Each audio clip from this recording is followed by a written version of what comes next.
Atos capítulo 13, versículos 13 a 41. O apóstolo Paulo vai contar uma linda história. Por isso o tema da mensagem: que história é esta? E é isso que a gente espera que o Senhor nos ajude a responder nesses versos todos. Vamos orar? Pai, obrigado, porque todo crente verdadeiro tem uma história contigo. Uma história de conversão verdadeira, uma história de consagração verdadeira, uma história de santificação verdadeira, uma história de bênçãos verdadeiras recebidas como chuvas. Obrigado também porque quem crê em Jesus tem uma história de provações verdadeiras, onde a fé é testada até as últimas consequências. Obrigado, Pai, por aqueles que cresceram em Tua casa, por aqueles que têm história lá de trás e ainda sonham os sonhos de Deus e ainda lembram dos ensinos do Senhor e ainda querem servir de maneira agradável ao Senhor na plenitude do Santo Espírito. Pai, tem misericórdia de mim e de todos nós aqui, para que o texto em toda a sua beleza, pelo poder do Teu Espírito, fique impregnado em nossa consciência, para que possamos engrandecer o Senhor Jesus, que mudou nossa história e ainda pode torná-la uma história impressionante, importante para a atual conjuntura que vivemos nesta terra e neste país. Fala com a gente, Pai, porque do contrário, somente teremos ousadia para ler o texto e nos assentaremos, porque os nossos argumentos não se sobrepõem à Tua palavra. Perdoa-nos, ó Deus, e fala-nos para que a nossa vida reflita de fato que andamos com Jesus. E é em nome dele que pedimos tudo isso. Amém. Os 3 primeiros versos, 13, 14 e 15, ainda estão num momento assim, quase que intermediários, e aí a gente começa a perceber que houve uma deserção. E o garoto que se afasta, a gente poderia perguntar: por que João Marcos abandonou o barco? Por que ele não seguiu em frente? O que aconteceu? Não dá para a gente ter certeza. Você faz conjecturas, imagina, mas não dá para ter certeza. Como ele era primo de Barnabé, talvez algumas opções de respostas a esta pergunta a gente pode imaginar aqui. Por que João Marcos vai embora, volta para Jerusalém? Os 3 primeiros versos afirmam um pouco disto. E navegando de Pafos, Paulo e seus companheiros foram até Perge da Panfilha. O João Marcos, apartando-se deles, voltou para Jerusalém. Alguém já disse 3 possibilidades. Eu não me lembro, talvez até foi o reverendo Hernandes, não sei. Mas essas são as 3 suposições do porquê esse menino desertou. Primeiro, será que ele desertou porque ficou constrangido e ressentido? Porque Paulo, logo no início da caminhada, tira Barnabé um pouco de cena e ele assume o comando? Provavelmente o rapaz falou: poxa, meu primo já estava aqui quando esse jovem convertido chegou, então não gostei muito dele tirar priminho Barnabé e assumir o posto de comando logo na primeira viagem. Não sei. Você acha que isso pode ser plausível? Pensa aí, aquele cargo que não te foi dado, aquela presidência de sociedade interna que você nunca conseguiu.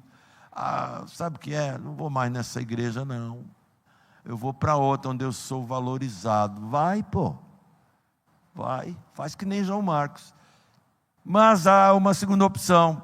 Será que ele desertou porque a viagem missionária tomou um rumo inusitado, inesperado. Eles começaram a atravessar e ir para cidades costeiras, lugares assim, com maiores riscos e maior preço a pagar.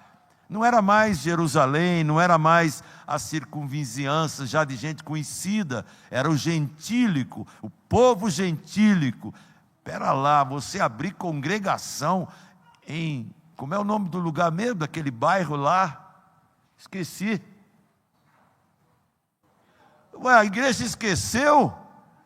Heliópolis, palavra grega, significa o quê? Cidade do sol, não é isso? Pois é, e muita gente está lá na escuridão. E quem tem sol para levar? Você e eu. Olha só que interessante, será que João Marcos desertou porque achou que a viagem missionária tomou um rumo perigoso, desafiador? Outra possibilidade, será que João Marcos desertou porque, sendo judeu, ele ficou constrangido pelo fato do trabalho missionário ter se inclinado tão acentuadamente para os gentios? Jonas já teve um problema com essa natureza. Por ser judeu, como é que eu vou pregar para o povo opressor? Povo de Nínive? Não. Irmãos, não sei, não dá para a gente imaginar. Mas o fato é que a deserção dele não colocou em risco o trabalho de Paulo e Barnabé.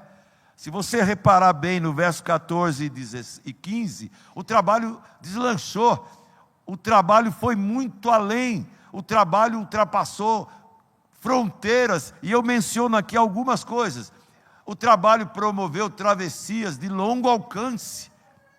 O trabalho resgatou lá na frente quem abandonou o barco.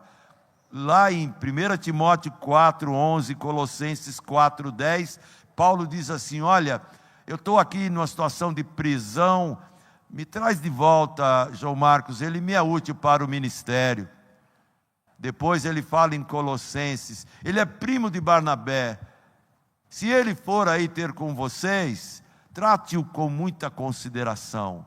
Então Paulo já arrefeceu o seu ânimo e ele trouxe de volta. A viagem com Barnabé, creio eu, tornou Paulo mais razoável com algumas posições um tanto inflexíveis dele, e ele retoma aquele particular entrevero que ele vai ter depois com o próprio Barnabé, causando até uma divisão de ministérios. Um vai com Paulo, Paulo vai com Silas, e ele vai com João Marcos. O que importa, irmãos, não é só a deserção de João Marcos, e sim o resultado. A igreja avançou e as marcas foram ficando pelo caminho. Olha que maravilha o versículo 14 e o 15. Quantas marcas ficaram ali? Eles atravessaram Perge, foram para Antioquia da Pisídia, e num sábado entraram numa sinagoga e ficaram ali assentados para adorar o Senhor. Depois que a leitura dos profetas e da lei foi feita, olha o que aconteceu de maravilhoso.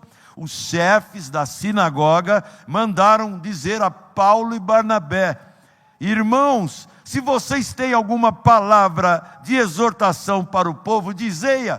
E é nesse momento que começa a nossa mensagem. Paulo se levanta e ele fala: eu vou dizer que coisa aconteceu ali, e que redenção maravilhosa é essa, que Deus planejou e a executou desde os tempos mais antigos. Vocês querem uma palavra? Paulo vai dizer agora. Que história é essa? Uma história tão bonita, irmãos, que ela não acabou de ser escrita ainda.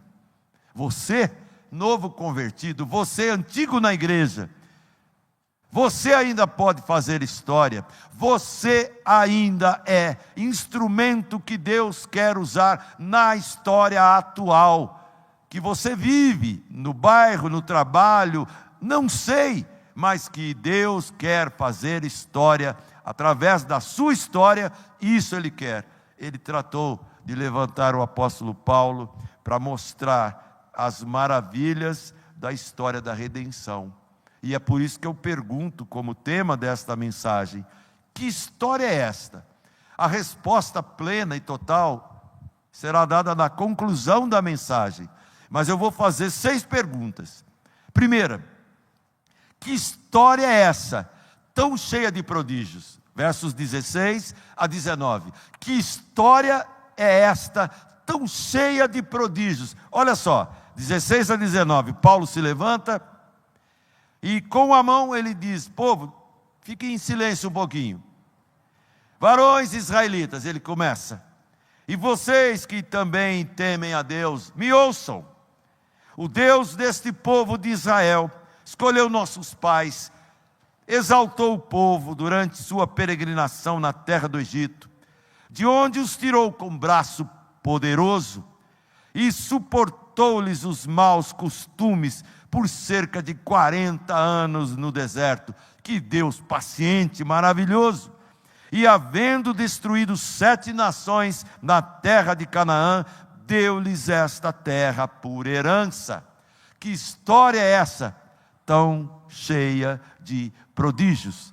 Leia Êxodo, leia Josué, com calma, com uma caneta marcadora de textos, e você vai ver que história tão cheia de prodígios.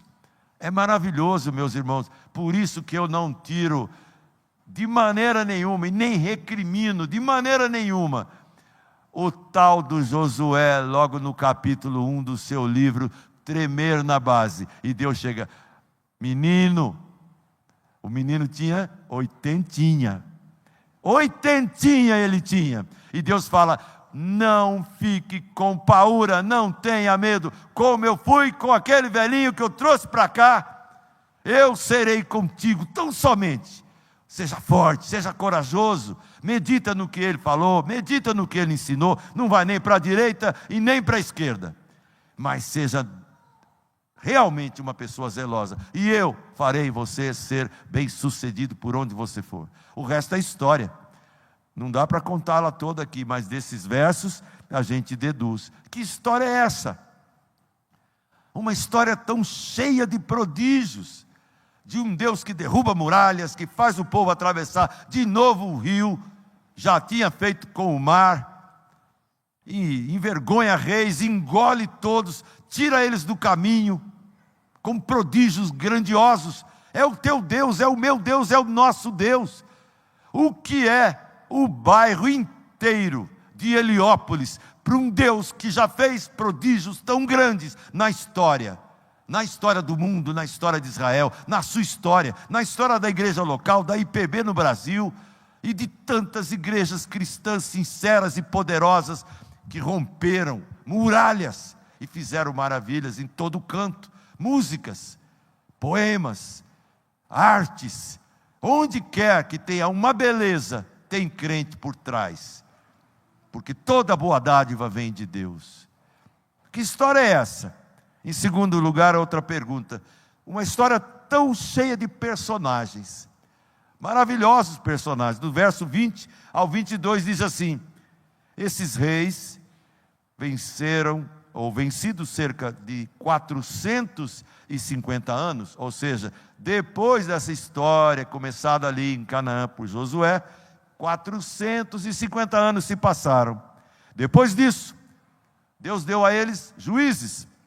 Depois disso, até o profeta Daniel, Deus estava agindo, respondendo, guiando, abençoando, corrigindo. Aí de repente deu na telha do povo pedir um rei. E Deus lhes deparou Saul, filho de Quis, da tribo de Benjamim. E isto pelo espaço de 40 anos. Se você quer detalhes da história, vá lá em Samuel e leia. E veja quantas controvérsias, quantas trapalhadas, quanta dignidade em Deus, quanta beleza e dignidade em Samuel, e quanta coisa ruim em Saul. Deus deu a eles, porque Deus e Samuel, eu estou velho, será que é por isso que ninguém me quer? E Deus, poxa, eu lhes tenho guardado, guiado e protegido, e vocês querem um rei para ficarem parecidos com as demais nações da terra? Eu nunca tratei nação da terra como eu trato vocês. Que história é essa, tão cheia de personagens maravilhosos, inspiradores, homens e mulheres.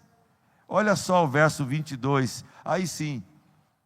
E tendo tirado a este Saul, Deus levantou o rei Davi, do qual também o próprio Deus, dando testemunho, ele disse: eu achei Davi, filho de Jessé, homem segundo o meu coração, que fará toda a minha vontade. Não é lindo, irmão? Não é maravilhoso esse tipo de personagem? Gente de carne e osso como eu e você. Você pende mais para quem? Para Saul? Deus olhou e falou: eu vou tirar esse cara, 40 anos, ele não aprendeu nada. Aí então Deus fala: eu vou pegar um camarada que vai fazer a minha vontade.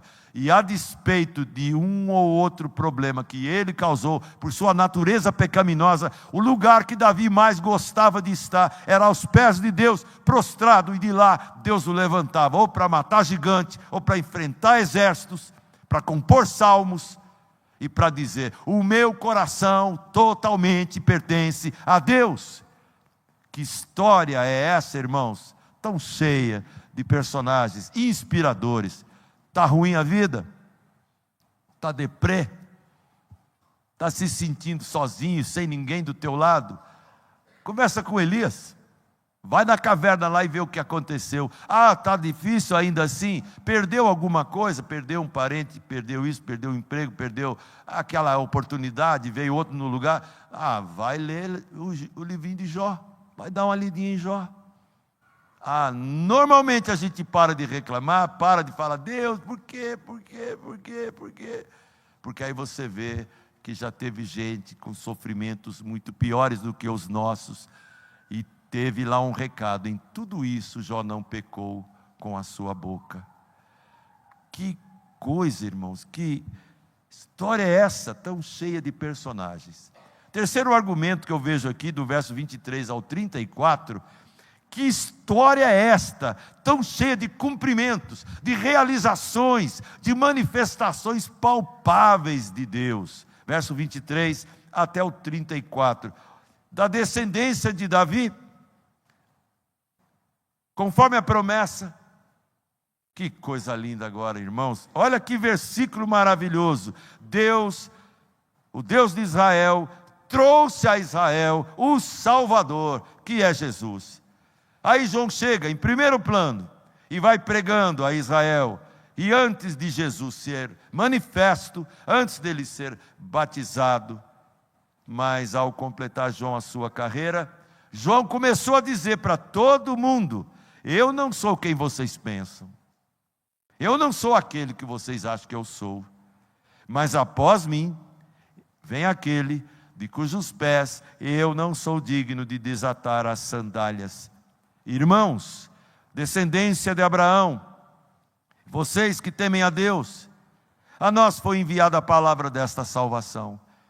Que coisa impressionante, irmãos, um povo que vê Jesus como da seu próprio sangue, compatriota, mas um povo através do qual, além de trazer Jesus, ele trouxe a comprovação certeira da salvação do pecador, independente de cor de pele, de cultura.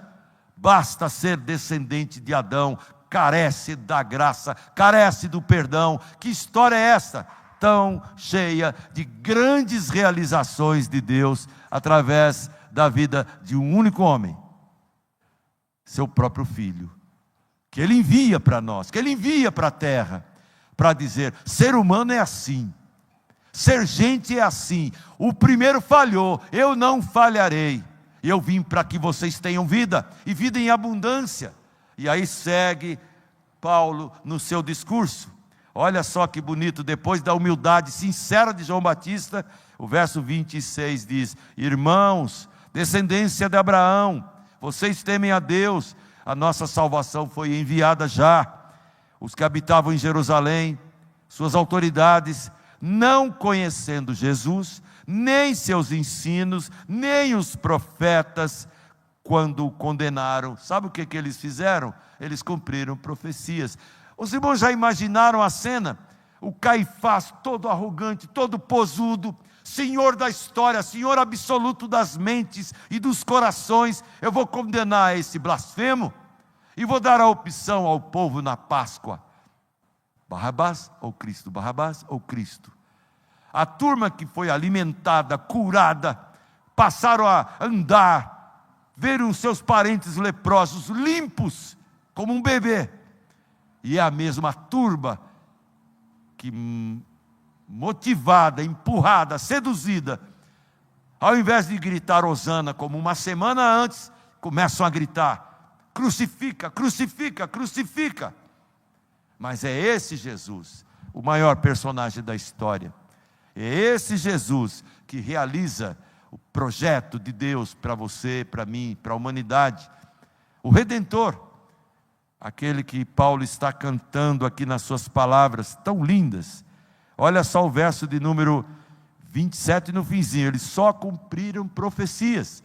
Não foi autonomia de Caifás, foi profecia de Deus. Verso 28: embora não achassem nenhuma causa de morte, pediram a Pilatos que ele fosse morto. Olha só que ódio, que ira, que vontade de cortar a descendência. É Satanás dizendo: acabem com ele, acabem com ele. Porque se ele sobreviver, se ele morrer, se ele ressuscitar, a minha cabeça será esmagada, como foi prometida na primeira investida lá atrás. Que maravilha você fazer parte desta história, uma história tão cheia de cumprimentos, de realizações. E isso vai até o verso 34, depois de cumprir em verso 29, tudo o que a respeito dele estava escrito, tirando do madeiro, o colocaram num túmulo. Paulo está contando uma história. Nossas crianças têm o privilégio no mundo inteiro de ouvir isso desde a mais tenra idade. Qualquer criança desta igreja e de qualquer igreja pode ser professor de teologia, porque há muitas pessoas em Oxford, na USP, que não sabem nada de Jesus. É só levar um cordeirinho na nossa igreja lá e fala para ele quem é Jesus. Ele vai contar quem é Jesus. E Deus pode usar uma criança. Se você ensina o seu, se você o traz para a escola dominical, ele vai aprender quem é Jesus. E ele vai falar: eu quero fazer parte dessa história. Esta é a maior saga do universo. A saga dos filhos de Deus. Dos que ele chama, dos que ele perdoa, dos que ele capacita, daqueles que ele vai conduzir. Que história linda. E o verso 30 diz: ele foi morto. Jogaram ele num túmulo, mas Deus, o que Deus fez? O ressuscitou dentre os mortos. E ele foi visto muitos dias. Segundo Paulo aos Coríntios, mais de 500 pessoas viram Jesus. Eles subiram da Galiléia para Jerusalém, os quais são agora as suas testemunhas perante o povo. Fala para eles que eu vou para a Galiléia, a gente se encontra lá. Eles foram e se encontraram com Jesus. E agora que Jesus foi para o céu, vocês vão continuar contando a minha história para todo mundo. Verso 32, nós vos anunciamos o evangelho da promessa feita a nossos pais. Verso 33, Deus a cumpriu plenamente a nós, seus filhos, ressuscitando Jesus, e como está escrito no Salmo 2, tu és meu filho, eu hoje te gerei. E finalmente, e que Deus o ressuscitou dentre os mortos, para que jamais voltasse à corrupção. Desta maneira eu disse: eu cumprirei a vosso favor as santas e fiéis promessas feitas a Davi. Que história é essa, irmãos? Tão cheia de cumprimentos e realizações do nosso próprio Deus.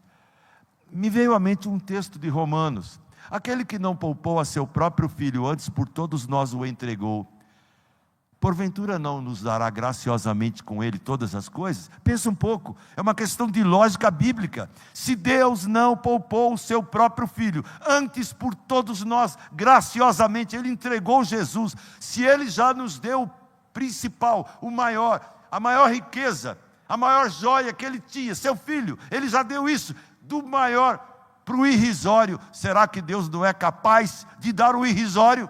E esse irrisório coloque qualquer coisa. Porque maior que Jesus, ou próximo da grandeza de Jesus, não há. Eu não sei quem foi que compôs, se foi o Kleber Lucas lá atrás. O meu Deus é maior que os meus problemas. O meu Deus é maior que os meus problemas. Se Ele não poupou o seu próprio Filho, Ele, por todos nós, fará conosco e por nós, e dará graciosamente em Cristo qualquer coisa. Que história bonita. Outra lição que eu vejo aqui, que história é essa? Tão cheia de vitórias. Versos 35 a 37. Que história é essa? Tão cheia de vitórias. Do verso 35 até o 37 diz assim: por isso também diz em outro salmo: eu não permitirás que o teu santo veja corrupção. Na verdade, Davi serviu a sua geração, conforme o desígnio de Deus. Davi adormeceu. Que palavra bonita para a morte, né? Gostei dessa. E ele foi para junto e disse aos pais, e ele apodreceu. Não tem que gostar dessa, mas é o que vai ser. Depois de um tempinho lá, guardadinho naquele caixão, lá naquele túmulo, você vai estar cheirando perfume de rosas? Não. Só Jesus. Só Jesus não viu corrupção. Só Jesus. Davi é pó. Todos os heróis da história, pó também. Mas olha só, aquele a quem Deus ressuscitou, não viu corrupção, verso 37. E isso, irmãos, é tremendo.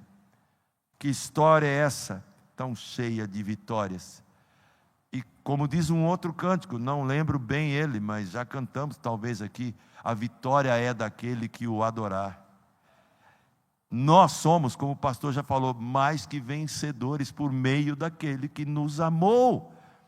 Que história é essa tão cheia de vitórias? Aliás, eu duvido que tenha algum cristão aqui que não possa dizer: eu já tive grandes vitórias em toda a minha vida, desde a minha conversão até o dia de hoje. Eu sinto que isso que o Senhor está falando aí é verdade na minha história. Não é só a história que eu leio na Bíblia, a história que eu ouço de testemunhos de terceiros, é a minha história pessoal. Que história é essa, tão cheia de vitórias? Mais duas ideias que eu vejo aqui. Que história é essa, tão cheia de justificação? Versos 38 e 39. Tomai, pois, irmãos, conhecimento, que se vos anuncia por causa de Cristo, remissão de pecados, por intermédio dele. E por meio dele, todo o que crê é justificado de todas as coisas, das quais não pudeste ser justificados pela lei de Moisés. Paulo dá um corte no mero judaísmo, dá um corte na vida eterna conquistada pelas boas obras. E ele diz: ele morreu, ele não viu corrupção, Deus o ressuscitou. A história prometida lá atrás se cumpre plena e totalmente nele. Que história bendita é essa, cheia de justificação? Crentes justificados pelo sangue de Jesus não morrem jamais, podem viver e viverão para sempre. Mas enquanto aqui caminhamos, vamos honrar os verdadeiros heróis do passado, nos tornando pessoas tão corajosas, tão valentes, tão pertinentes, tão coerentes, tão cheias do Espírito Santo já e agora. Não é só membresia de igreja que se fala aqui. Aliás, ninguém aqui foi arrolado no hall da igreja de Antioquia. Eu sou membro da igreja de Jerusalém, posso congregar aqui? Não. É a igreja, não a militante, a triunfante. É dessa que Paulo está falando aqui. Todo mundo que foi justificado, não pela lei de Moisés, pelo bom desempenho religioso, mas pelo sangue de Jesus. Que história é essa, tão cheia de justificação? Em último lugar, que história é essa tão cheia de advertências? Versos 40 e 41. Notai, não vos sobrevenha o que está dito nos profetas. Acende alerta aí, irmão. Vede, ó desprezadores, maravilhai-vos e desvanecei, porque eu realizo em vossos dias obra tal que não crereis, se alguém vô-la contar. Irmãos, o povo de Israel, quando Cristo andou entre eles, eles ficavam maravilhados várias vezes com ele, com a doutrina dele, com a mensagem dele, com as curas dele, com o poder dele. Como não ficar? Pescadores experientes Ficava a noite inteira tentando pegar uma tilápiazinha. Quando voltava com a rede vazia, aparece lá um nazareno e fala: joga do lado direito aí, ó. Pode jogar ali. Ó, senhor, eu sou experiente no pedaço aqui, eu conheço esse mar aqui. Ó, eu e meu irmão estamos aqui há muito tempo. O senhor chegou outro dia, mas já que o senhor falou, a gente joga. Jogaram e tiveram que chamar outra embarcação, outros pescadores, porque a rede estava quase virando o barco. Jesus quer virar o teu barco. Ou empurrar a última vaquinha que você tem, está tão contente com ela, está produzindo leite, faz queijinho e tal. E às vezes ele fala assim: ó, derruba aquela vaquinha no precipício para esse cara acordar para uma vida que é muito além dessa coisinha chinfrim que ele vive. Que história é essa, irmãos? Eu vou responder em algumas palavras. Essa história que Paulo conta, do verso 16 até o 41, é a história de Deus e seu povo pela estrada da vida, a caminho do céu. Se você guardar isso, já está suficiente. Essa história é a história da redenção. Deus no meio do seu povo, a caminho do céu. Paulo conta-nos essa história. E aí você tem até hinos no nosso inário. Conta-me a história de Cristo, grava no meu coração.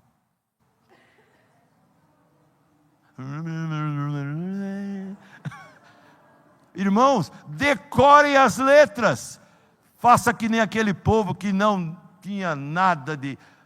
Oh, irmãos, é tão ruim, a gente está cantando, de repente dá uma falha na técnica lá. Eu não lembro, de repente, a próxima frase. Está na memória, mas a gente está tão viciado com aquilo. O hino eu canto há 50 anos. E de repente aquela frase não veio. Irmãos, é a história da nossa vida. E um dia, irmãos, um dia, não sei quando, nós podemos dizer e pedir emprestada a poesia de um poeta. Um dia,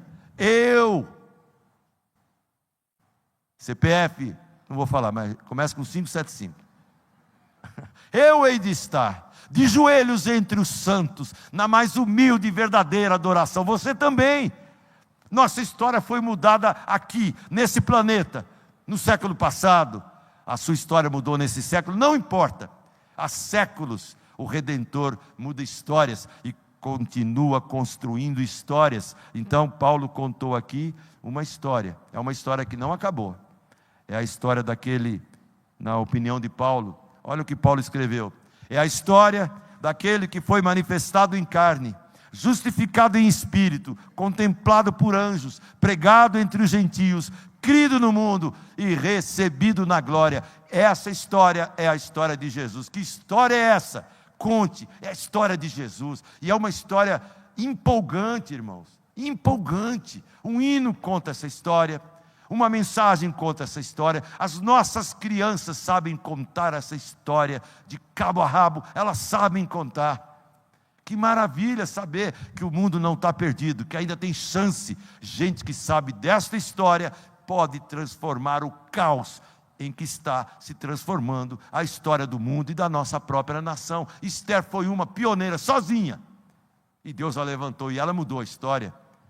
Eu quero terminar dizendo o seguinte, um texto, em parte, é atribuído ao Paulo Anglada, que é um servo de Deus da nossa igreja, e em parte a outra pessoa que eu não sei o nome, mas eu peço licença somente para ler um pequeno trecho, para a gente entender a conclusão dessa mensagem. Que história é essa? O ser humano precisa mudar, todas as camadas da sociedade precisam mudar. O estado de corrupção é sistêmico, pandêmico, da Praça dos Três Poderes em Brasília até as igrejas espalhadas no território nacional, ninguém escapa. Não preciso te dizer, mas vamos lá. Olha só o que ele fala: políticos corruptos, pastores lobistas, religiosos pedófilos, profetas falsos, pais ausentes, profissionais sem compromissos, desqualificados, perversão de valores. A lista é grande. É lamentável o estado das coisas, não apenas nos botecos e nas boates das cidades, não apenas nos carnavais e nas avenidas, mas também no núcleo mais íntimo, que é a família, e no mais sagrado, que é a igreja. Há muita coisa precisando de mudança. E o que pode mudar esta situação? Eles concluem dizendo: é a política pública, a cultura? Não, é Jesus. É Jesus na veia, é Jesus no coração, é Jesus na mente, é Jesus como sendo o principal tema do nosso discurso, da nossa tese, da nossa existência, o principal motivo do nosso louvor. E eu concluo com esta frase que para mim foi muito importante, que eu aprendi também nessa síntese. O sentido da história. Paulo insiste que a vinda de Jesus cumpriu uma promessa bíblica. E começou com a vinda dele, o final da história. Ele esboça a história dos judeus e mostra que a história dos judeus chega no seu ponto culminante em Jesus. Os estoicos acreditavam que a história só se repete. Um veredito moderno e cínico é que a história é o registro dos pecados humanos, erros e loucuras. E o que se precisa ter é coragem para viver e aceitar o caos. Abraça, morra abraçado, encoste no barranco e deixa acontecer. Mas a visão cristã é otimista. É certo que a história está sempre indo para lugar algum, de um lugar para outro lugar. E no final das contas, toda a história vai convergir para Jesus. E sabe o que é maravilhoso? Você faz parte dessa história. E o Espírito Santo não deixará essa história morrer no final dessa mensagem, no final da sua vida, até que Cristo volte. Vamos contar essa história, e vamos viver essa história de fato, porque não há coisa mais linda do que dizer: eu sou do meu amado, e o meu amado é meu. Em nome de Jesus, participe da ceia, com a certeza de que só tem um jeito de comer e beber: de joelho. Ouça o coral, e ouça o Espírito Santo. E o que você ouvir, diga ao mundo. Em nome de Jesus. Amém.